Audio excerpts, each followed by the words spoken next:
Houston's housing market is changing, and in 2026, some people are going to win big, while others are going to struggle. Today, I'm breaking down the real winners and losers in the Houston housing market, so you can avoid expensive mistakes. Whether you're buying, selling, or just planning ahead, this matters. Hey, I'm Drake with the Houston Move. I'm also a licensed real estate agent based in Houston, and on this channel, I break down the Houston area market, home tours, and real-world advice for buyers and sellers. Let's get into it. What's happening in Houston? First thing you need to understand, Houston is not one market. It's dozens of micro markets, and they're all behaving differently. Interest rates aren't crashing, inventory depends heavily on price point, and buyers are way more selective than they were a few years ago. In 2026, the market doesn't reward guessing or hype. It rewards strategy.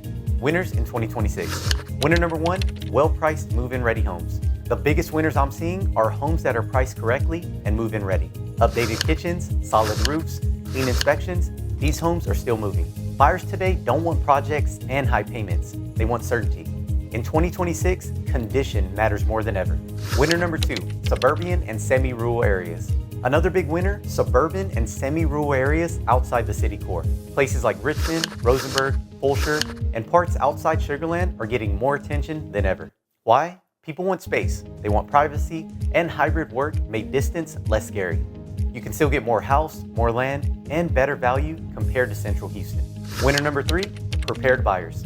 Prepared buyers are winning. That means pre-approved, realistic about budget, flexible on timing, and not chasing headlines. Prepared buyers aren't waiting on headlines or predictions. They're focused on what they can afford and what works for their life. In 2026, preparation beats perfect timing. Now let's get to the losers in 2026. Loser number one, overpriced sellers. The biggest losers, sellers pricing based on 2022 expectations. The market is no longer rewarding optimism. In past markets, sellers could overprice and eventually get away with it. But in today's market, buyers notice immediately. And overpriced homes, well, they sit. Today's market rewards accuracy. Loser number two, homes that need work but are priced like they don't.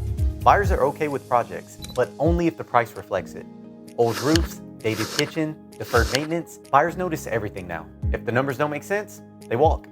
Loser number three, buyers waiting for a crash. Another group I see struggling are buyers waiting for a big crash. And I get it. Nobody wants to buy at the wrong time. But here's the reality. Houston historically doesn't crash the way people expect. It adjusts, it slows, it stabilizes, but it rarely collapses. What I see happen is buyers waiting for perfect conditions. Lower prices, lower rates, less competition. And those things almost never line up at the same time. Meanwhile, rents keep going up, good homes still sell, and they miss out on solid opportunities. So waiting for the perfect moment often ends up costing more than making a smart move when the numbers make sense.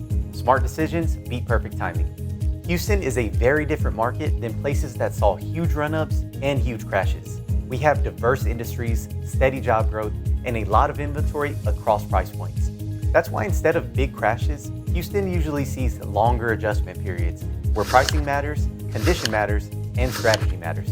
For first-time buyers, waiting for a crash can mean years of paying rent instead of building equity.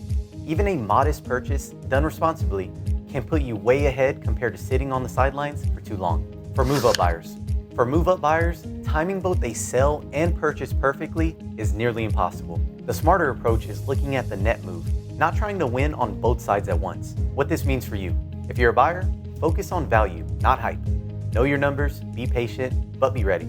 If you're a seller, price it right from day one. Condition and presentation matter more than ever. If you're thinking about buying or selling in Houston in 2026, or even just planning ahead, you can email or shoot me a text and I'd be more than happy to help. You don't need to be ready today to start coming up with a game plan. If this was helpful, hit subscribe. I post Houston area home tours, market updates, and real advice every week. And drop a comment if you want a breakdown on a specific Houston area. I'm Drake Malone, here to help you make the right Houston move.